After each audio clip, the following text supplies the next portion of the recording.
se maquiller ensemble. Je vais vous montrer ma make-up routine que j'ai mise au point il y a quelques jours et que je trouve me convient bien. Je l'aime beaucoup et je la fais quasiment tous les jours depuis. Donc nous allons commencer.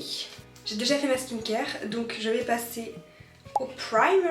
C'est un primer de chez Action.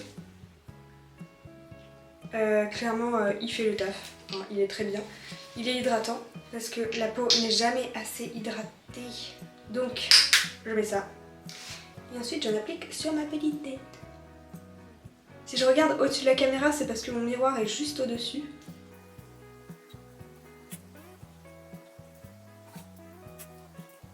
Voilà, voilà. Je me lave les mains après avoir mis mon primer parce que du coup j'ai les mains un peu grasses vu que c'est un truc hydratant, ça laisse un petit dépôt sur les mains, du coup je me lave les mains juste après. Ensuite je vais utiliser mon Beauty Blender que je garde dans un petit œuf respirant. Comme ça il ne touche pas les affaires parce que je garde mes affaires de make-up dans une petite pochette et je la ferme, donc c'est bien d'avoir un truc respirant pour pas que le Beauty Blender moisisse. Parce qu'il faut mouiller le Beauty Blender pour que le make-up s'applique bien. Je me rappelle quand j'ai commencé le maquillage, je ne savais pas qu'il fallait mouiller le Beauty Blender. Et donc c'était un peu la catastrophe, hein, mon maquillage. Je me tapais le visage avec un Beauty Blender tout sec, c'était horrible. Le collège, hein, c'était sympa comme époque. Non.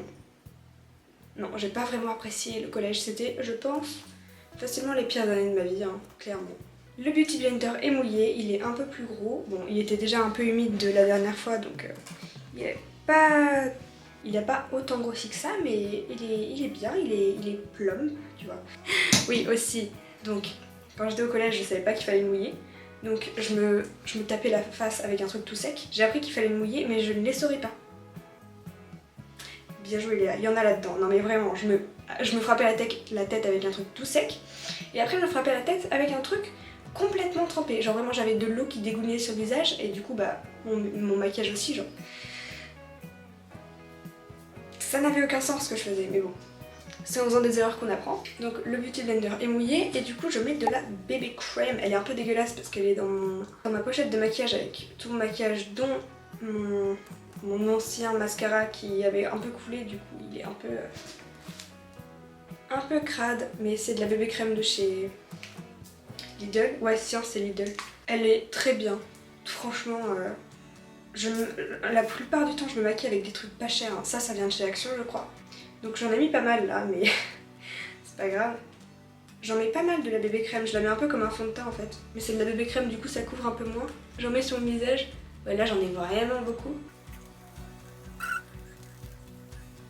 J'en mets bien aussi dans le cou pour pas qu'il y ait une démarcation. D'ailleurs, j'ai fait un piercing au nez il y a quelques jours, ça fait 3 ou 4 jours. Et je l'adore, franchement, ça m'a tellement pas fait mal. Oh, je m'attendais à ce que ça me fasse plus mal que mon industriel. Parce que, bah, je sais pas, je me disais le visage, ça va faire plus mal. Pas du tout, j'ai rien senti. Si vous voulez vous faire un piercing à la narine, franchement, foncez, ça fait pas mal du tout. Voilà, donc là, j'en ai mis bien partout sur ma tête. Ce que j'aime bien faire après avoir mis mon fond de teint, parce que j'ai passé au concealer. Le concealer, c'est de l'anti-cerne, ouais. J'ai mon Beauty Blender qui est sale à cause du maquillage, j'aime bien le rincer et le re-essorer après pour avoir un truc un peu plus propre. Je sais que normalement t'es censé laver ton Beauty Blender après chaque utilisation. Je le fais pas, je le fais environ toutes les semaines, je sais c'est un peu crade, mais j'ai pas la foi de le laver à chaque fois que je l'utilise, genre j'aurais trop le seum et je me maquillerais plus. Clairement si je faisais ça je me maquillerais pas parce que c'est super chiant à laver. Donc il est rincé, comme vous pouvez voir il est... Moi je sais même plus, ah si c'est là. Il est vite fait plus propre, il y a encore des petites traces parce que ça s'est forcément imprégné dedans. Mais bon, il est un peu plus propre et ça me donne bonne conscience on va dire.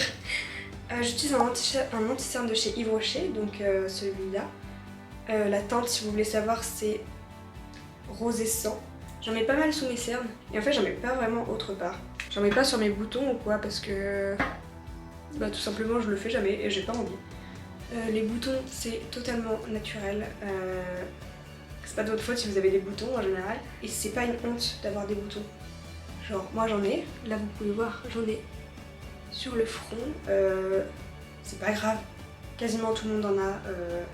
Bien sûr les modèles Victoria's Secret, Bella Hadid, tout ça, ils ont pas de boutons, oui, mais ils font des soins à plusieurs centaines d'euros, plusieurs fois par semaine. Nous, les humains normaux, on a des boutons et c'est totalement normal et c'est pas une honte, c'est pas sale. Quand j'étais plus jeune, j'utilisais le maquillage pour cacher mes boutons, pour surtout pour changer mon visage en fait. Quand j'étais jeune, je voulais faire de la chirurgie esthétique parce que je détestais mon visage, clairement, comme énormément de gens, et ça c'est très triste parce que je suis pas dans les standards de beauté, on va dire. Et donc, je pensais que le seul moyen pour moi de me sentir bien dans mon corps, ce serait de faire de la chirurgie esthétique. Et donc, pour pallier à ça, quand j'étais au collège, encore, le collège, quelle bonne époque, et ben je me disais, je vais mettre énormément de maquillage pour juste cacher mon visage. C'était horrible comme époque, ouais, vous pouvez le savoir, c'était horrible. Vous pouvez le deviner, c'était pas la meilleure époque de ma vie, le collège, comme je l'ai dit. Bref, tout ça pour dire que y a pas de raison de se sentir insecure de son visage, on est tous différents et uniques et c'est ça qui nous rend beaux. Nous allons passer au blush, c'est un blush de la marque Sephora. Dans la teinte Crazy Cherry, du coup c'est la 5. J'adore les blushs rouges. En fait j'adore avoir, comme si j'avais un coup de soleil en fait sur le visage. J'aime bien mettre énormément de blush, c'est trop ma cam. J'en mets un peu là comme ça et sur mon nez et je fais pareil de l'autre côté. Je remonte vachement sur le sourcil. J'adore le blush. J'adore le blush. Je mets beaucoup de blush. Et alors, je fais ce que je veux. Maintenant, je vais passer à la poudre. Donc c'est une poudre Yves Rocher. Elle est transparente. Donc, je vous ai pas présenté mon mascara. J'utilise le mascara courbe de chez Yves Rocher. C'est un noir. En fait, les mascaras, globalement, j'en ai rien à foutre duquel j'utilise. Je prends le plus cheap. Voilà, j'en mets pas des masses en fait. Quand on y regarde bien, voilà, ça c'est avant et ça c'est après. Je préfère la longueur au volume dans les cils. Le deuxième œil est fait. Je vous fais peur comme ça? Ouais, c'est fait exprès. Ensuite, j'utilise c'est un truc pour les cheveux de base. Mais ils disent que tu peux aussi l'utiliser pour les sourcils et c'est ce que je fais. C'est un truc que j'ai acheté chez Normal, je crois. Je sais pas si j'ai déjà montré en vidéo.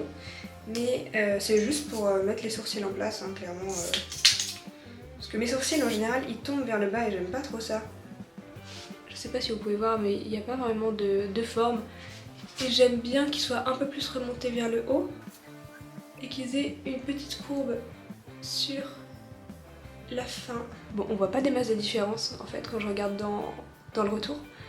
On voit qu'il y a un peu des perles, c'est le produit. En fait, ce qui est bien aussi, c'est que ça fait ne pas bouger. Parce que j'ai tendance à frotter, à me gratter et tout. Et du coup, mes sourcils, ils se retrouvent dans toutes les directions. Donc, ça c'est pratique aussi. C'est pas un truc genre la colle forte, tu vois. Ils peuvent bouger, mais ils vont se remettre en place. C'est ça que j'aime bien avec ce truc. Voilà.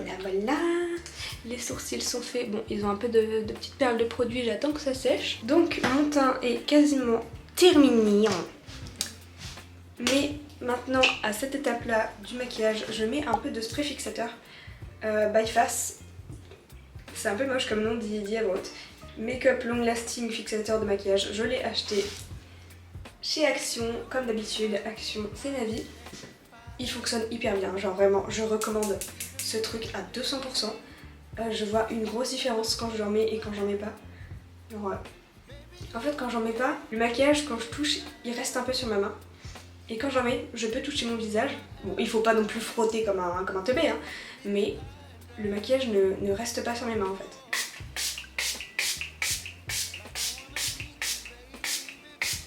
Du coup, je le fais sécher en faisant le ventilateur avec mes mains. Je fais comme je peux avec ce que j'ai. Hein. Une fois que c'est à peu près sec, je vais prendre mon highlighter de chez Yves Rocher encore. Et je vais en mettre là. Là, en fait, un peu où j'ai appliqué mon blush, mais je m'arrête à la moitié de l'œil, on va dire. Et j'en mets un peu sur le bout du nez parce que je trouve ça mignon. Je sais pas si on voit quelque chose à la caméra, mais je trouve ça trop mignon l'highlighter. Une fois que je suis highlightée, je vais mettre un peu de fard à paupières. Pour le fard à paupières, j'ai acheté récemment une palette de chez Kiko. Et elle est so cute, genre. Donc c'est la palette Glamour Multifinish, c'est la 3. C'est une palette d'automne, je crois. Et du coup il y a ces couleurs là et elles sont vraiment hyper cute, j'adore. Bon, je cache le miroir parce que c'est assez gênant de vous voir. Vous êtes beau hein? Ouais, vous êtes rose. Et donc voilà, je vais utiliser cette couleur là, elle fait un peu verte. Je pensais qu'elle serait verte et finalement ça fait plus doré que vert. Et j'aime bien parce que ça fait des petites paillettes. J'aime bien en mettre très haut sur mon visage. C'est-à-dire que j'en mets à la limite du sourcil en fait. Parce que sinon, vu que j'ai les paupières qui sont assez... je sais plus comment on dit, des paupières tombantes, un truc comme ça.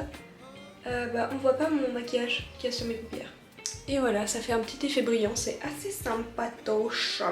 Une fois que j'ai vraiment terminé mon maquillage, c'est-à-dire que j'ai fixé mais que j'ai mis mon highlighter et mon fard à paupières, je remets une petite couche de spray fixateur parce que bah il faut aussi que le reste du maquillage soit fixé. Mais j'aime bien que le teint soit fixé quand je remets une couche au-dessus. Vous voyez ce que je veux dire? Non mais franchement j'ai honte. En fait j'avais terminé ma vidéo et j'avais oublié mes lèvres.